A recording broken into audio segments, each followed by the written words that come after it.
বলি একটা গল্প। তখন বয়স আমার অল্প, অ কথা সবেমাত্র লিখতে শিখেছি স্বল্প স্বল্প। তখন সকালে ছিল স্কুল, উঠতে হতো না কো ভুল, মা মধ্যিখান দিয়ে শীতে করে দিত, তখন থেকেই এরামি আমার চুল। একদিন সকালবেলায় উঠে বাথরুমে গেলাম ছুটে, দেরি করে স্কুলে যাওয়া স্যারের পছন্দ হতো না মোটে। তখনও তো দেখতে পারতাম না ঘড়ি, আন্দাজেই সময় ধরি, ভাবলাম বইপত্রটা পরে গোছাবো, আগে ব্রাশটা গিয়ে করি। বাবা নেই দেখছি ঘরে, কোথায় গেল উঠে ভোরে। মাও দেখছি স্কুলে যাওয়ার জন্য চিল্লাচ্ছে না জোরে, মা বলছে ব্রাশ করছিস জোরে, দেখছি অনেকক্ষণ ধরে, যা গিয়ে খাটে শুয়ে পর, পাখা চলছে যে ঘরে। ভাবলাম ব্যাপারটা কি হলো, কেউ কিছু আমায় বলো, আজ কি কিছু আছে, স্কুল কি ছুটি দিল।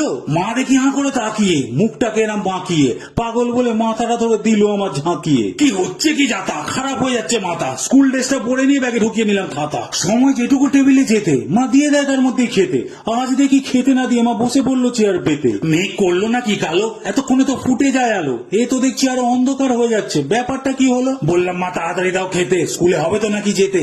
বাবা কি আজকে আমাকে যাবে না স্কুলে দিতে। বললো স্কুল ড্রেস কেন পরে, আমার হাসি পাচ্ছে জোরে, সকাল নয় এখন সন্ধেবেলা, বস চুপ করে ঘরে।